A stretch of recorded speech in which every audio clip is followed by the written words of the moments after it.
বিসমিল্লাহির রহমানির রহিম। আজকে আমাদের আলোচনাটা হলো হেদায়া কিতাব নিয়ে।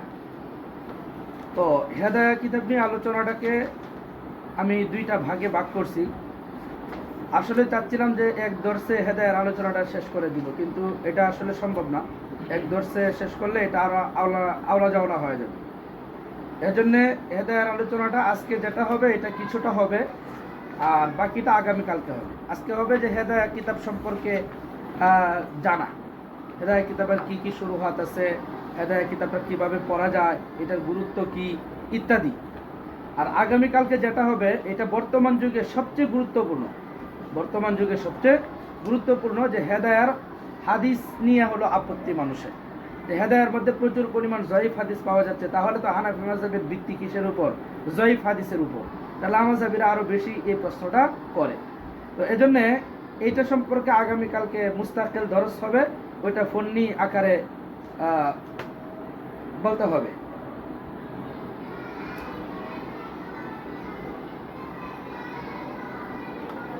তো আমরা আলোচনা শুরু করি যে হেদায়া কিতাবের নাম।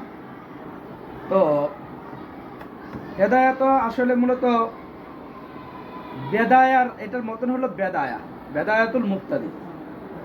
তো বেদায়াতুল মুক্তাদি হলো মতন। এরপরে আল্লামা সাহেব হেদায়া এটার একটা সরা লেখার ইচ্ছা করছেন, লম্বা সরা লেখছেন, মানে লেখা শুরু করছেন। নাম দিচ্ছেন কেফায়াতুল মুনতাহি। কি নাম দিচ্ছেন? কেফায়াতুল মুনতাহি। তো কেফায়াতুল মুনতাহি উনি যখন লিখতেছেন তো দেখলেন যে এটা তো দীর্ঘ হয়ে যাচ্ছে, অনেক লম্বা হয়ে যাচ্ছে। তো উনি সংক্ষিপ্ততার খাতিরে এই সরাটাকে ইখতিসার করছেন, তখন নাম দিচ্ছেন আল হেদায়া। কি দিচ্ছেন? আল হিদায়া। তো মতনটা যেটা আছে বেদায়াতুল মুক্তাদি, মানে হেদায়ার যে মতন আছে, এই মতনটা কিন্তু আপনার দুইটা কিতাবের সমন্বয়। কয়টা কিতাবের সমন্বয়? দুইটা কিতাবের সমন্বয়। একটা হলো মুখতাসারুল কুদুরি, আর একটা হলো আপনার জামিউস সগীর। কি?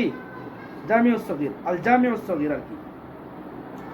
তো আল জামিউস সগীর ইমাম মুহাম্মদের যে উসুলের 6 কিতাব আছে, ওই 6 কিতাবের কি একটা আল জামিউস সগীর, আল জামিউল কবির, হ্যাঁ। এরপর আসিয়ারুস সগীর, আসিয়ারুল কবির। এরপর হলো আল মাবসুত আজ জিয়াদাত। তো এখান থেকে আল জামিউস সগীর যেটা আছে সেটাকে উনি নির্বাচন করছেন।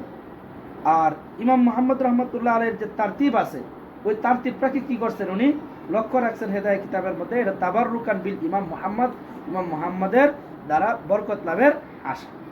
এখন কথা হলো যে ইমাম সাহেবে হেদায়া উনি আপনার জামিউস সগীরকে কেন উনি নির্বাচন করলেন? উসুলের যে 6টা কিতাব আছে, একটা হলো কুদুরি, ঠিক আছে, মতনের জন্য কুদুরিকে আনছেন, আর একটা হলো যে আপনার আল জামিউস সগীরকে আনছেন। তো উসুলের 6 কিতাব থেকে আল জামিউস সগীরকে কেন আনলেন, এটাকে কেন নির্বাচন করলেন, এটার কারণ কি? তো এটার কারণ হলো 3টা কারণে আসলে এখানে এটা করছেন। 1 নম্বর কারণ হলো যে আন্না তারতিবাহু সাহালুন, এটার যে তারতিব আছে আল জামিউস সগীরের যে তারতিবটা আছে, তারতিবটা কি সহজ, বুঝে আসছে। 2 নম্বর হলো জামাফি আকসারা উনওয়ানিল আসিলি আল ফিকহি, মানে ফিকহের অধিকাংশ যে উনওয়ানগুলো আছে, যেমন তাহারা, সালাত, যাকাত, যে এই উনওয়ান আছে না, শিরোনাম, অধিকাংশ শিরোনামে কি আসছে ওই কিতাবের মধ্যে আসছে। তো এই জন্য ওই শিরোনামগুলো উনি এখানে নিয়ে আসছে। এরপরে হলো আপনার জামা ফিহি মাবাদিয়াতি মাসাইলিল ফিকহি, প্রত্যেকটা অধ্যায়ে ফিকহের যে মৌলিক যে মাসাইলগুলা, এগুলাকে কি করছেন ওই কিতাবের মধ্যে আল জামিউস সগীরের মধ্যে আনছেন। আর সাহেবে হেদায়া এগুলা কি করছেন এখানে নিয়ে আসছেন, যে প্রত্যেকটা অধ্যায়ের মৌলিক মাসাইলগুলো এখানে থাকবে। তো এটা যেহেতু সাহেবের উদ্দেশ্য ছিল, সাহেবে হেদায়ার উদ্দেশ্যের জন্য মৌলিক মাসালাগুলো যেন তালেব ইলমের সামনে কি চলে আসে এবং এটার জন্য মোটামুটি মুখস্থ করতে পারে, হ্যাঁ। তো সেই ভিত্তিতে উনি কি করছেন, চয়ন করছেন আল জামিউস সগীরের মতনকে। বুঝে আসছে? আচ্ছা, এবার হলো হেদায়া কিতাবের যে গুরুত্ব আছে, এই গুরুত্ব নিয়ে আমরা একটু আলোচনা করি যে আসলে হেদায়া কিতাবটা কেমন। এ সম্পর্কে আপনারা আল ফাতুর রব্বানি মুফতি হারুন শাহ হুজুর, যারা ইফতা উসুল ইফতা পড়াচ্ছেন, ওই যে পার্টিতে আমার মুফতি সাহেব আছে একজন, আমার সাগরিদ, তো সে এটা বলতে পারবে উসুল ইফতার বিষয়টা। তো মুফতি হারুন শাহ হুজুরের লেখা আল ফাতুর রাব্বানী, এটা হলো আপনার উসুলে ইফতার উপর কি একটা তালিক।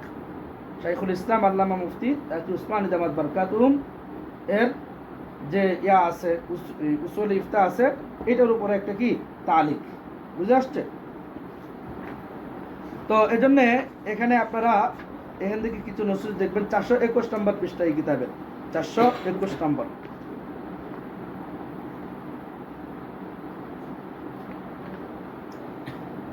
দেখেন আল হেদায়া কালা ফিহি সাহিবুল বিকায়া। তো শরহে বিকায়ার মুসান্নিফ সদরুস শরিয়া উবাইদুল্লাহ ইবনে মাসউদ আল হানাফি 747 হিজরিতে ইন্তেকাল। তিনি বলেন কিতাবুন ফাখিরুন লাম ইয়াকতাইল আইনুজ জামানি বিসানিহি। এটা গর্ব করার মতো একটা কিতাব যে কোনো ব্যক্তি এটা মানে দ্বিতীয় কোনো কিতাব কি করে নাই, আজ পর্যন্ত দেখে নাই। এরপরে ওয়াকালা ইবনে আবিল is Al Hanafi, Allama ibn Abil is আল হানাফি ওনার কিতাব আছে, এটা আসতেছে পরে আমি একটু পরে বলবো ওনার কিতাবটা কি। ওয়া মিন আজাল্লিল কুতুবিল মুসান্নাফা ফি মাযহাবি আবি হানিফা রাহিমাহুল্লাহ ওয়া মিন আগজারিহা নাফআন ওয়া আকসারিহা ফাওয়ায়েদ।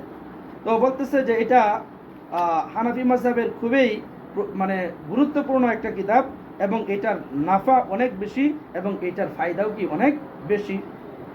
এরপরে ক্বালা ইমামুল আসর আল্লামা আনোয়ার শাহ আল কাশ্মীরি রাহিমাহুল্লাহ, আল্লামা শাহ সাহেব কাশ্মীরি রাহিমাহুল্লাহ বলেন, এটা ঠিক আছে তো?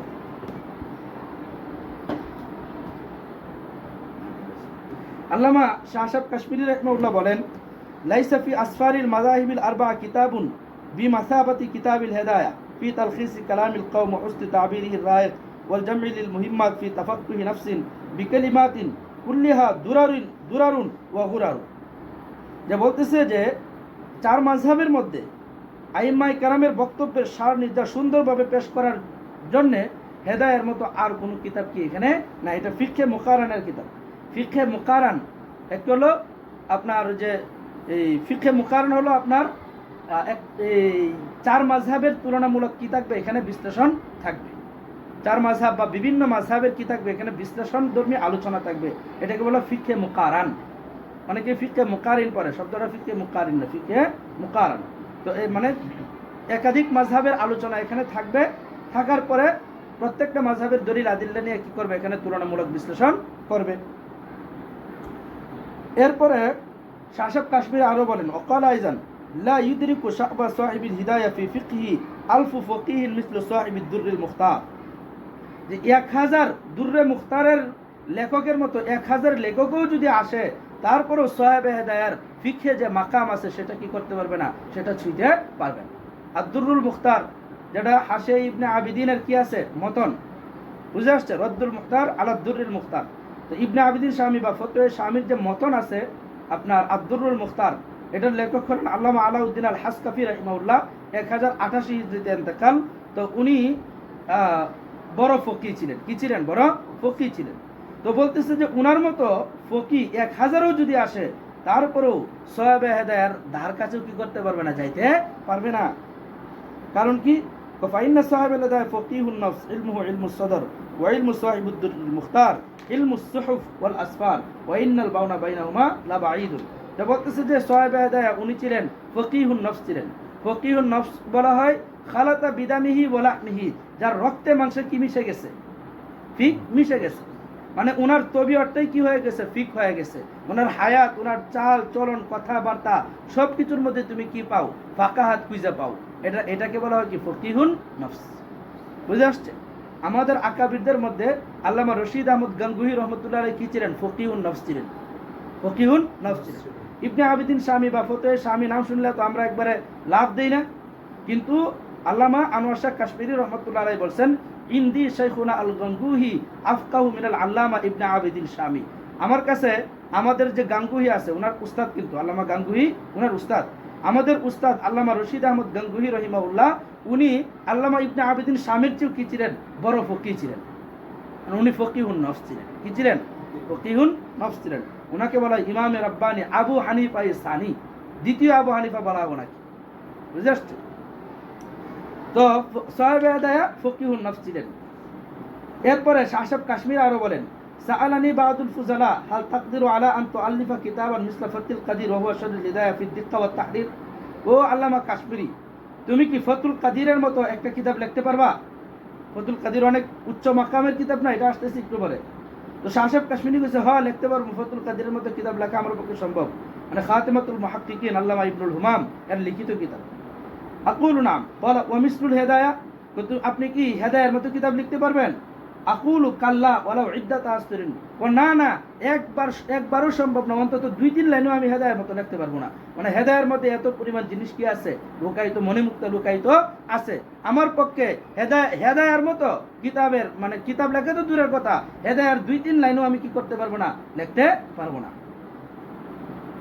ক্বালাল বানুরি, এখন আল্লামা ইউসুফ বানুরি রাহিমাহুল্লাহ উনি বলতেছেন, তাহলে তোমরা তালেব ইলমরা হয়তো মনে করবে এটা শাহ সাহেব কাশ্মীরি হয়তো বাড়ায়া বলছে। দেখেন কি কয়, ওয়ানাহিকা বিহাদিল কালিমাত মিন হাদাল উস্তাদ আল ইমাম আল আসর ফি মানজিলাতি হাদাল কিতাবিল জালিল, যে আল্লামা আনোয়ার শাহ কাশ্মীরির মতো ইমামের পক্ষ থেকে এই ধরনের কয়েকটা বক্তব্য যথেষ্ট এই কিতাবের গুরুত্ব বোঝার জন্য। ওয়া ইন্নাহা লাইসাত মুজাযাবাতান ওয়া ইতরাআন, বা এটা কিন্তু বাড়াবাড়ি বক্তব্য না, এটা কিনা বাড়াবাড়ি বক্তব্য না। বাল খারাজাত মিন ফিকরাতি দাকিকাতিন সাইবাতিন, বরং এটা তার সূক্ষ্ম ফিকির থেকে বের হয়েছে। ওয়াসাত ফি দারাকিল কিতাব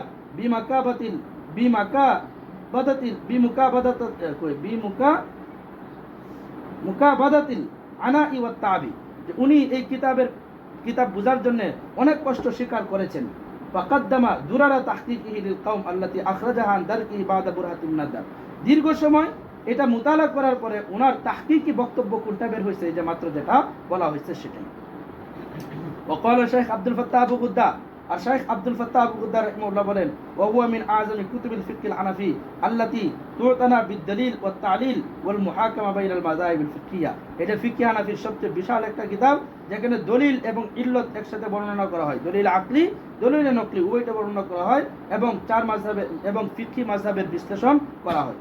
وقال الشيخ محمد عوامة، শেখ মোহাম্মদ আওয়ামা বলেন, কিতাবুন আসিলুন ফি ফিকহি সাদাতিল হানাফিয়া, এটা কিন্তু মৌলিক কিতাব ফিকহ হানাফির।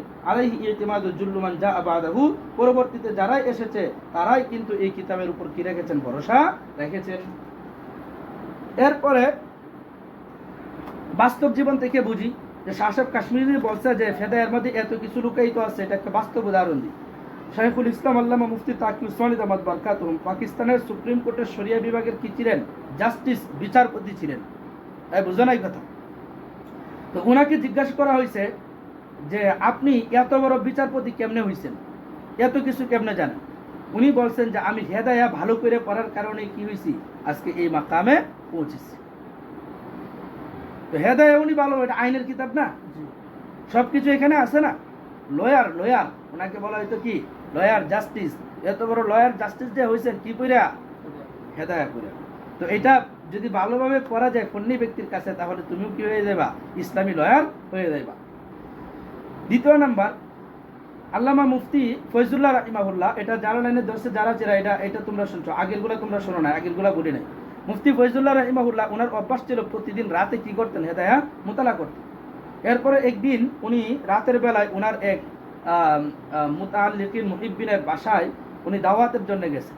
তো দাওয়াত খেয়ে চলে আসছেন, ভাবছেন চলে আসবেন, কিন্তু আসলে ওই দিন প্রচুর পরিমাণ বৃষ্টি থাকার কারণে আসতে পারেননি। এরপরের দিন সকালবেলা উনি আসলে রাতের বেলা হেদায়া মুতালা করে পরে কোথায় যান, দর্শে যান, মাদ্রাসায় দরজ দেওয়ার জন্য যান। তো পরের দিন সকালবেলা উনি যে এলাকায় দাওয়াত খাইতে গেছেন ওই এলাকার পাশেই ছিল কি মাদ্রাসা, বাড়ি ছিল এখান থেকে অনেক দূরে। তো উনি মাদ্রাসায় না যায় অনেক কষ্ট করে, একবারে প্যাক কাদা অনেক কিছু উপেক্ষা করে উনি কষ্ট করে, যেহেতু রাত্রেবেলা কি হয়েছে কাদামাটি ইত্যাদি পাড়ি দেওয়া, যেহেতু বৃষ্টি হয়েছে কাদামাটি ইত্যাদি পাড়ি দেওয়া, খুব কষ্ট করে মাদ্রাসায় বাড়িতে আসছেন। আয়সা হেদায়া মুতালা করছেন, কইরা আবার কি করছেন, উনি দর্শে গেছেন। তাহলে হেদায়ার মুতালাটা উনি কি পরিমাণ গুরুত্ব দিতেন।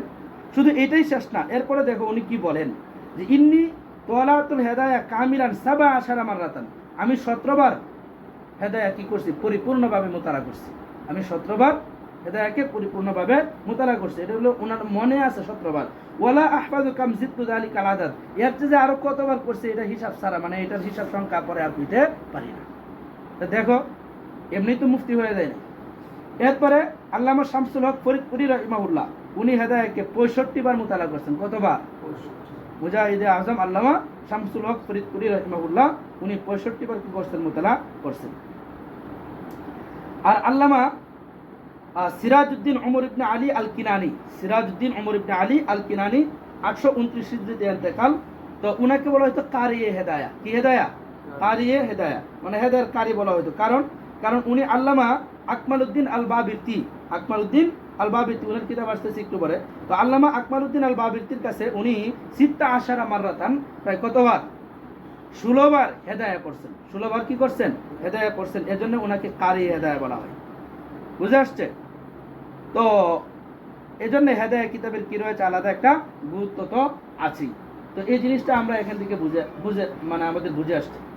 এবার আমাদের আলোচনা হলো হেদায়ার কি কি সরা আছে। হেদায়ার কি কি সরা আছে?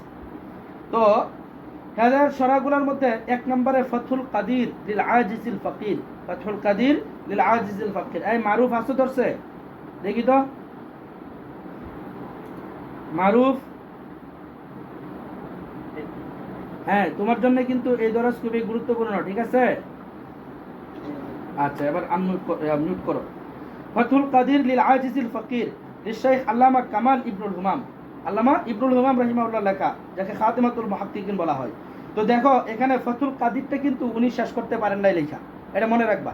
এটা খুবই গুরুত্বপূর্ণ তথ্য যে ফাতহুল কাদির উনি লিখতে লিখতে কিতাবুল ওকালায়ের মাঝখান পর্যন্ত গেছেন। যাওয়ার পরে আফাতুল মানিয়া তার কি হয়ে গেছে? ইন্তেকাল হয়ে গেছে। এরপরে বাকিটাকে পূর্ণ করছেন আল্লামা শামসুদ্দিন কাজী জাদা রাহিমাহুল্লাহ। আল্লামা শামসুদ্দিন কাজী জাদা রাহিমাহুল্লাহ। তো ওইটা তাকমিলাতু ফাতহুল কাদির, বা এটার নাম দিয়েছে পরে নাতাইজুল আফকার ফি কাশফির রুমুজি ওয়াল আসরার। নাতাইজুল আফকার ফি কাশফির রুমুজি ওয়াল আসরার। তো আল্লামা শামসুদ্দিন কাজী জাদা ওনার ইন্তেকাল হয়ে যায় 900 পরে। কিসের পরে? 950 পরে, 985-86 দিকে হইতে পারে। তো উনি এটা লিখছেন। তবে ইবনুল হুমাম তো খাতিমাতুল মুহাক্কিকিন ছিলেন, তাই না? তো ওনার লেখা এবং ইবনুল হুমামের লেখার মধ্যে বাউনুন বাঈদুন ওয়া ফারকুন আকীদুন, বিশাল কি রয়েছে? পার্থক্য রয়েছে। বুঝে আসছে? তো একটা হলো হেদায়া, এই হেদায়ার সরা ফাতহুল কাদির। এখন এই ফাতহুল কাদির এর মধ্যে কয়েকটা বিষয় তোমাকে মনে রাখতে হবে। 1 নম্বর হলো যে আমাদের খান সাহেব হুজুর বলতেন যে ফাতহুল কাদির এমন একটা কিতাব যেটা ফন শিখাবে, সবসময় পড়ার মতো কিতাব। এই কিতাবটা সবসময় পড়ার মতো কিতাব। এটা নাকি ফন শিখাবে। ফন শিখাবে মানে উলুমুল হাদিসের ফন না, মানে ফাঁকা হাতে ফন কি করবে এটা শিখাবে। এটা মনে রাখবে, খুবই গুরুত্বপূর্ণ কথা। এবং শাহ সাহেব কাশ্মীরি রাহিমাহুল্লাহ এই ফাতহুল কাদিরের কি ছিলেন? অনেক বেশি ভক্ত ছিলেন। তো প্রথমে ফাতহুল কাদির কিভাবে পাইছেন? আল্লামা কাশ্মীরি রাহিমাহুল্লাহ একবার রিয়াসতে টুঙ্ক ওইখানে গেছেন একটা কাজে, হয়তো মামলার কোনো একটা কাজে গেছিলেন। ওইখানে 1 সপ্তাহ ওনার থাকতে হয়েছিল। তো মূলত মামলার কাজে যেহেতু গেছেন, মনে করছিলেন যে হয়তো দ্রুত কি করবেন, যাবেন আবার চলে আসবেন। কিন্তু যে কোনো কারণে 1 সপ্তাহ থাকা লাগে। কিন্তু উনি তো কিতাব মোতালা ছাড়া থাকতে পারে না। তো ওইখানে যায় তো দেখছে, আরে আমি কিতাব ছাড়া আসলাম, আমার তো 1 সপ্তাহ থাকা লাগে। পরে এক তালেব ইলমের সাথে পরিচয়, ভাই তোমাদের বাড়িতে কোনো কিতাব আছে? আমার দাদার একটা কিতাব আছে। তাই নাকি? কয়েকটা কিতাব লয়ে আয় তো। পরে উনি কি করছে? ফাতহুল কাদির লয়ে আইছে ওই তালেব ইলম। দেখে তো শাহ সাহেব কাশ্মীরি এখানে মোতালা শুরু করছে। এত বক্ত হয়ে গেছে ফাতহুল কাদিরের। ওইটা আরো আছে, এবার 9 খণ্ডে আছে। কি পরবর্তীতে 1 সপ্তাহে 9 খণ্ড হাতে লিখে কি করছেন? ওই রিয়াসতে টুল থেকে নিয়ে আসছেন। সুবহানাল্লাহ। 1 সপ্তাহে কি করছেন? এটা হাতে লিখে নিয়ে আসছেন শাহ সাহেব কাশ্মীরি রাহিমাহুল্লাহ। সাধারণ কথা না। শুধু এটাই না, পরবর্তীতে শাহ সাহেব কাশ্মীরির যখন একবারে মরে অবস্থা, মানে তখন ইন্তেকাল হয়ে যাবে, ওই সময়ে হঠাৎ করে চতুর্দিকে খবর ছড়ায় পড়ছে যে আল্লামা কাশ্মীরি ইন্তেকাল করছেন। তখন তো আকাশ ভাঙ্গে পড়ছে শাগরিদদের উপর। তো শাহ সাহেব কাশ্মীরির শাগরিদ ছিলেন আল্লামা মুফতি শফি রহমাতুল্লাহি আলাইহি। হ্যাঁ, ওনার আরেক শাগরিদ ছিলেন আল্লামা শাব্বির আহমদ উসমানী রাহিমাহুল্লাহ। উনি তখন ওই যে ডাবেলের শাইখুল হাদিস, বুঝে আসছে? তো শাব্বির আহমদ উসমানী রাহিমাহুল্লাহ আর মুফতি শফি রহমাতুল্লাহ আলাইহি, তারা দুইজন গেছেন ওই শাহ সাহেব কাশ্মীরির বাড়ির দিকে দেওবন্দে। তো যাওয়ার পরে তারা যাইতে যাইতে রাত্র হয়ে গেছে। তো রাতের শেষের ভাগে যায় শুনে, ওই এলাকায় যায় শুনে যে না, শাহ সাহেব কাশ্মীরি ইন্তেকাল করে নাই, উনার যে সংবাদটা আছে এটা ভুল, মানে তথ্য ছড়ানো হয়েছে। পরে ওনারা বলছে যে আচ্ছা যাই হোক, যেহেতু দেওবন্দে চলে আইসি, উস্তাদের সাথে কি করে যায়, সাক্ষাৎ করে যায়। পরে যাওয়ার পরে দেখে, ফজরের নামাজের পরে গিয়া দেখে, তখনকার সময় তার এত বিদ্যুৎ ছিল না, তো শাহ সাহেব কাশ্মীরি রহিমাহুল্লাহ নয়া নয়া কি করতেছে, মোতালা করতেছে। ও যে জানালা দিয়ে কি আসতেছে, একটু একটু আলো আসতেছে, ওই আলোর মধ্যে কিতাব এইভাবে ধীরে ধীরে উনি কি করতেছে, এইভাবে হুমরি খায় মোতালা করতেছে। শাহ সাহেব কাশ্মীরের একটা অভ্যাস ছিল যে উনি বলছেন যে আমি কিতাবকে কোনোদিন কি করে নাই, তাবে বানাই নাই, আমি কিতাবের কি হয়েছি, তাবে হয়েছি। এটা একটা। আরেকটা বলছে যে আমি মাইনে সাম্ভালা, যতক্ষণ পর্যন্ত আমি বালেগ হয়েছি, এই বালেগ হওয়ার পর থেকে আজ পর্যন্ত অজু ছাড়া কি করে নাই, কোনো কিতাব ধরে নেই। এই দুইটা বৈশিষ্ট্য ছিল শাহ সাহেব কাশ্মীরের মোতালা। তবে আমাদের আকাবিরদের মধ্যে বিপরীতও ছিল, অনেকেই ছিলেন, যেমন আল্লামা এজাজ আলী সাহেব রাহিমাহুল্লাহ। আল্লামা এজাজ আলী সাহেব রাহিমাহুল্লাহ উনি আবার বৈশা শুইয়া সবভাবে কি করতেন, কিতাব করতেন। কিতাবকে অনেক সময় বালিশের নিচে রেখে দিতেন। হ্যাঁ, বুঝো না এই কথা, বালিশের নিচে রেখে ঘুমাইতেন। অজু ছাড়াও ধরতেন, অজু সহও ধরতেন। যাই হোক, তোমার যে মস্তক ভালো লাগে সেটাই তুমি কি করতে পারো, নিতে পারো। একটা হলো আজিমত আর একটা হলো রুখসত। তো শিবির আহমদ উসমানী রাহিমাউল্লাহ, এরপরে আল্লামা মুফতি শফির রহমতুল্লাহ আলাই, তারা যখন যায় দেখছে মোতালা করতেছে, তখন তাদের মেজাজ খারাপ হয়ে গেছে। এখন মুফতি শফির রহমতুল্লাহ আলাই তো কিছু কইতে পারতেছে না, যেহেতু ছোট সাকরিদ। কিন্তু শিবির আহমদ উসমানী সাহেব তো দমকও দিতে পারে না, কিন্তু জোর জুগালাই কইতেছে যে মানে মেজাজ খারাপ হয়েছে এজন্য যে আপনি মরে যাইতেছেন, চতুর্দিকে সঙ্গ চড়াই গেছে যে আপনি মরে গেছেন, আর এখন আয় দিয়ে আপনি এইভাবে হুমরিকায় মোতালা করতেছেন। আপনি এটা মোতালার সময় আপনি না রেস্ট নেবেন, বুঝো না। এখন কি কয়, তখন শাহ সাহেব কাশ্মীর রহিমাহুল্লাহকে কয় যে হযরত, আপনার এমন কোন মাসালা আছে যে এখনো মোতালা করতে বাকি রয়েছে? এমন কোন মাসালা আছে যেটা এখনো মোতালা করতে বাকি রয়েছে? এক নম্বর কথা হইল যে শাহ সাহেব কাশ্মীর রহিমাহুল্লাহ একবার পড়লেই কতবার মনে থাকতো? হ্যাঁ, 40 বছর মনে থাকতো। 40 বছর মনে থাকতো। এবং কাদিয়ানীদের সাথে যখন ওই যে কোর্টে কি হয়েছে, মামলা হয়েছে, তখন কাদিয়ানীদের বিরুদ্ধে উনি কোর্টে দাঁড়াইছিলেন। তখনকার সময়ে ওই যে করতে মানে কাদিয়ানীরা দলিল দিতেছিল মুসলমানদের বিরুদ্ধে, আমাদের মুসলমানদের বিরুদ্ধে, দেওবন্দীদের বিরুদ্ধে দলিল দিতেছিল হেদায়া কিতাবটাকে। কিসের থেকে? ওই সময় শাহ সাহেব কাশ্মীরের হাতে কি ছিল না, মানে উনি ফতুল কাদির, হেদায়া না, ফতুল কাদির থেকে দলিল দিতেছিল। তো ফতুল কাদির কি করেন নাই, উনি সাথে করে নিয়ে যান নাই কোর্টে। তখন কাদিয়ানীরা কি কইতেছে, তো এই যে আমাদের পক্ষে দলিল আছে কোন কিতাবে, ফতুল কাদিরে আছে। তখন শাহ সাহেব কাশ্মীরি কইতেছে, জজ সাহেব এরা কিন্তু সবগুলো মিথ্যা কথা কইতেছে, ফতুল কাদির এই ধরনের কিচ্ছু নাই, আমি আজ থেকে 40 বছর আগে রিয়াসে তো টুকে এগুলা পড়ে আসছি, এগুলা কিচ্ছু নাই ফতুল কাদিরে। মানে একবার ওই যে 40 বছর আগে পড়ছিল, এখনো উনি কি করে দিতে পারবো, একবারে বুঝায় করে দিতে পারবো। এবং ওই কোর্টে উনি দাঁড়ায় এমন একটা চ্যালেঞ্জ দিয়েছিলেন, কাদিয়ানীদেরকে বলছিলেন যে তোরা যদি চ্যালেঞ্জ করস তাহলে আমি এখনই দেখাই দিতে পারি যে কাদিয়ানি কি করতেছে, জাহান্নামে জ্বলতেছে, এখন আমি দেখাই দিতে পারবো। মানে ওনার হালত গালেব হয়ে গেছে। উনি কইছে যে আমি এভাবে কি করবো, ইশারা দিব আর কি হয়ে যাবো, তোরা সবাই দেখবে যে জাহান্নামের মধ্যে কে জ্বলতেছে, মির্জা কাদিয়ানি জ্বলতেছে, চ্যালেঞ্জ করবি।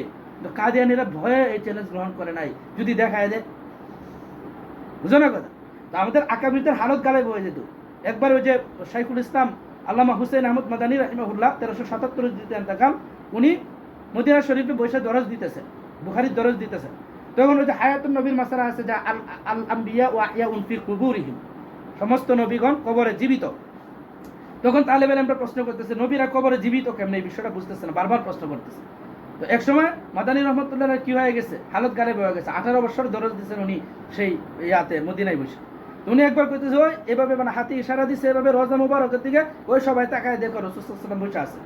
সবাই তাকায় দেখে রাসূল সাল্লাল্লাহু আলাইহি ওয়াসাল্লাম কি করছেন, বসে আছেন কবরের ভিতর। পরে আবার ইশারা দিচ্ছেন, আবার পর্দা কি চলে আসছে। এইভাবে হালত গালেব হয়।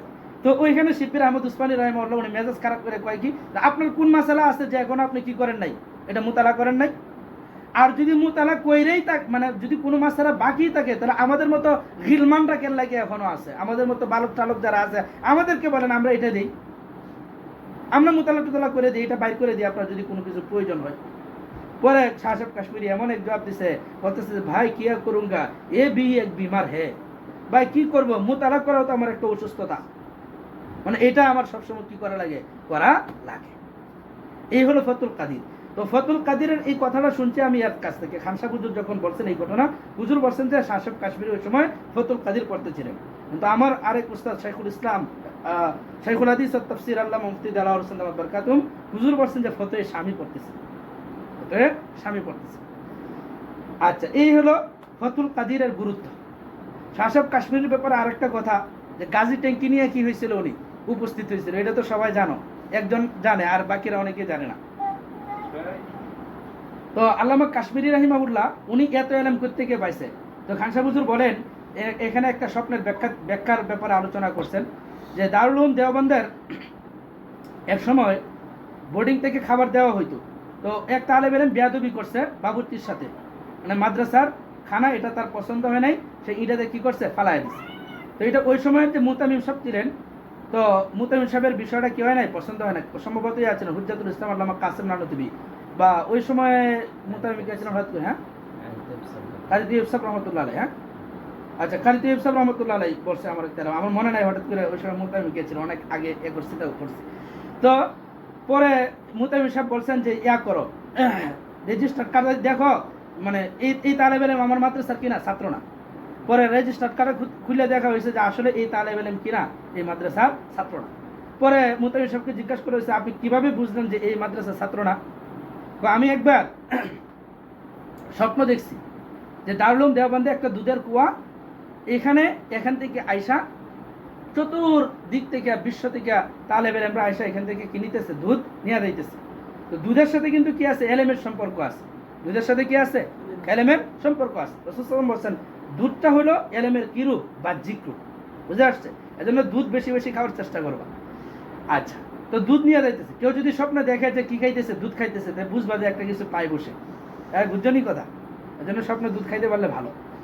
পরে ওই কুয়া থেকে একজন দুধ নিয়ে যাইতেছে, আর মুতামিম সাহেব কি করতেছে, এখান থেকে দুধ দিতেছে। তো এটা মূলত এলেম বন্টন করতেছে। তো ওই সময়ে যেসব তালেব এলেমরা আসছিল, মানে যারা দারুল উলুম দেওবন্দে আসবে, তাদের সবাইকে আমাকে কি দেওয়া হয়েছে, স্বপ্ন দেখানো হয়েছে। কিন্তু ওই স্বপ্নের লোকদের মধ্যে এই চেহারা কি ছিল না, তাই বলছি যে সে আমার মাদ্রাসার কিনা ছাত্র না।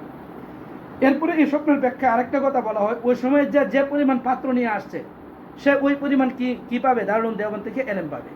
কেউ মনে করে জগ নিয়ে গেছে, কেউ গ্লাস নিয়ে গেছে, কেউ কি করছে ডেক নিয়ে গেছে। তো যে পরিমাণ মানে পাত্র নিয়ে গেছে, পাত্রটা যে পরিমাণ ভরে আনতে পারছে, সে এই পরিমাণ এলেম পাইছে। শাসক কাশ্মীরি যে এত বেশি এলেম পাইছে, হুজুর কোন পাত্র নিয়ে গেছিল যে এত বেশি এলেম পাইছে? তো খান সাহেব হুজুর মজা করে কইতো যে উনি গাজী ট্যাঙ্কি লয়ে উপস্থিত হয়েছিল, যে কারণে কি পাইছে, এত এলেম পাইছে, গাজী ট্যাঙ্কি বইরে লয়ে আয় পড়ছে, বুঝছনি? তো যাই হোক, এই হলো হেদায়া কিতাব। এখন ফাতুল কাদির কিতাব। এখন এই ফাতুল কাদিরের সাথে কিন্তু 4টা কিতাব রিলেটেড। কয়টা কিতাব রিলেটেড? 4টা। এক নম্বর হলো, প্রথমে হলো তোমার হেদায়ার কি আছে, মতনটা যেটা আছে, মানে হেদায়া কিতাবটা আছে। হেদায়ার পরে হলো তোমার ফাতুল কাদির, কি ফাতুল কাদির। ফাতুল কাদিরের নিচে হলো আল্লামা আকমালউদ্দিন আল বাবিরতি এর লেখা আল ইনায়া। মনে রাখবা, আল্লামা আকমালউদ্দিন আল বাবিরতির আল ইনায়া, ওনার ইন্তেকাল 786 হিজরিতে। এনায়ার নিচে একটা হাসি আছে, এটাকে বলে হাসিয়ে সাদি চালপি। আল্লামা সাদুল্লাহ ঈসা আল মারুফ বি সাদি চালপি, ওনার ইন্তেকাল 945 হিজরিতে। ওইটা হলো সাদি চালপি। আর কোন কিতাবের শেষে দিকে ফাতুল কাদিরের প্রত্যেকটা খণ্ডের শেষে লেখা আছে আল কিফায়া। কি লেখা আছে? আল কিফায়া। ওইটা হলো আল্লামা জালালউদ্দিন আল কুরলানির লেখা, আল্লামা জালালউদ্দিন আল কুরলানি ওনার লেখা। তো এই হলো ফাতুল কাদিরের মোটামুটি একটা পরিচিতি বললাম। এটা হলো 1 নম্বর সরা। 2 নম্বর সরা আল বিনায়া। ফাতুল কাদিরের আরেকটা সরা আল বিনায়া, আল্লামা বদরুদ্দিন আল আইনি রাহিমাহুল্লাহ লেখা। উনি হানাফি মাযহাবের কিন্তু ইমাম, 855 হিজরিতে দেখা। এরপরে আল ইনায়ার কথা তো মাত্র বললাম, আকমালউদ্দিন বাবিরতি 786 হিজরি। এরপরে আল কিফায়া, আল্লামা জালালউদ্দিন আল কুরলানি 988 হিজরিতে ইন্তেকাল। এরপরে হাশিয়ে সাদি চালপি, তো উনার ইন্তেকাল 945 হিজরি। গায়াতুল বায়ান ওয়া নাদিরাতুল আকরান, আল্লামা আমির কাতেব আল ইতকানি 758 হিজরিতে ইন্তেকাল উনার।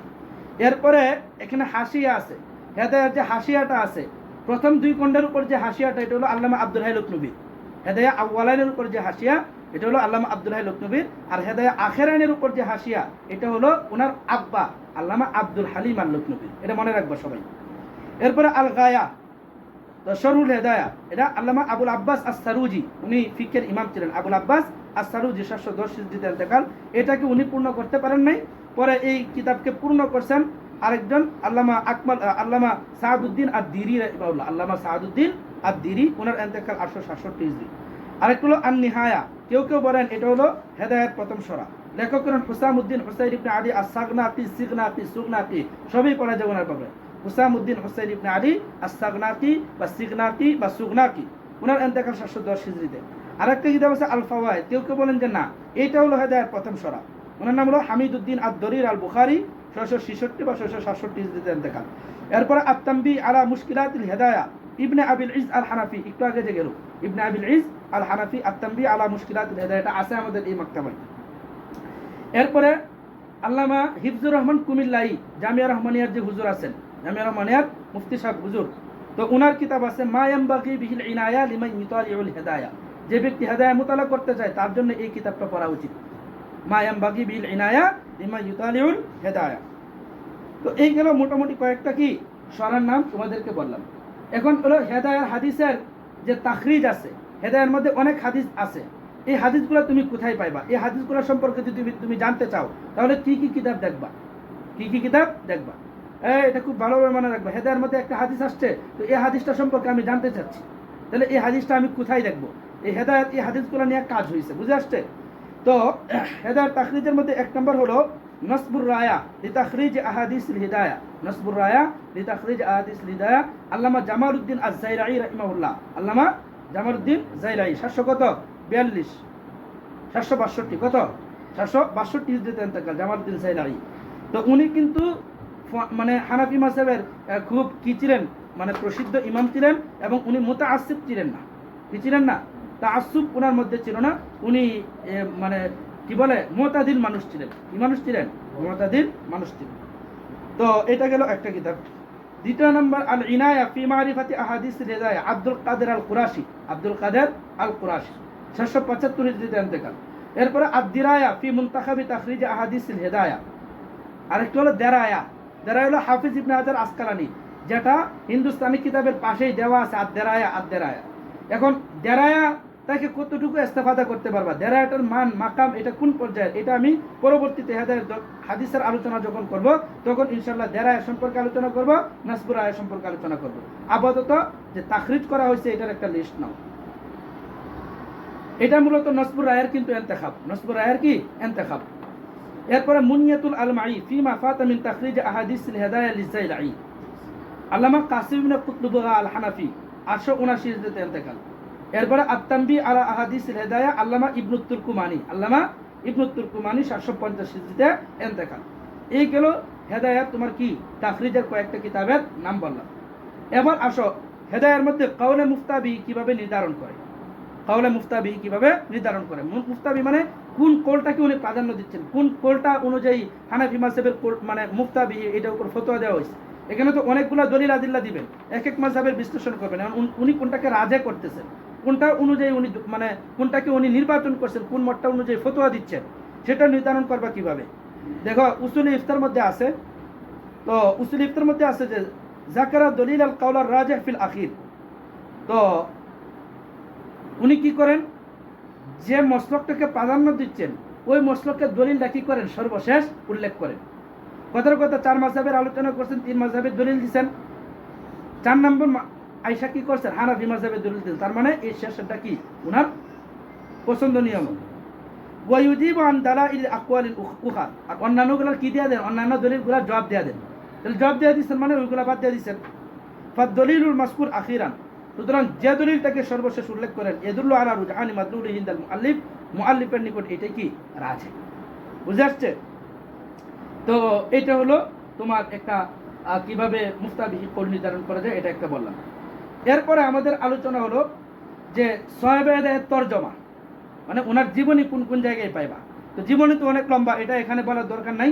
ওনার উৎস, ওনার জীবনী উৎস কোথায় আছে সেটা তোমাদেরকে বলে দিচ্ছি। যারা হেদায়েত পড়বা তারা ওনার তরজমা কোন কোন জায়গা থেকে দেখবা, ওনার জীবনী কোন কোন জায়গা থেকে দেখবে, এটা বলে দিয়ে দিচ্ছি।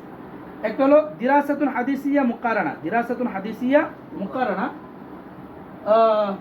লিনাসবির রায়া ওয়া ফাতহুল কাদির ওয়া মুনিয়াতুল আলমাই, এই যে কিতাব, ছোট্ট কিতাবটা আছে, এখানে পাইবা এটার 137 নম্বর পৃষ্ঠা, 137 নম্বর পৃষ্ঠা সংক্ষিপ্ত ওনার জীবনী সুন্দরভাবে পাইবা, শেখ আওয়ামার লেখা, শেখ মোহাম্মদ আওয়ামা।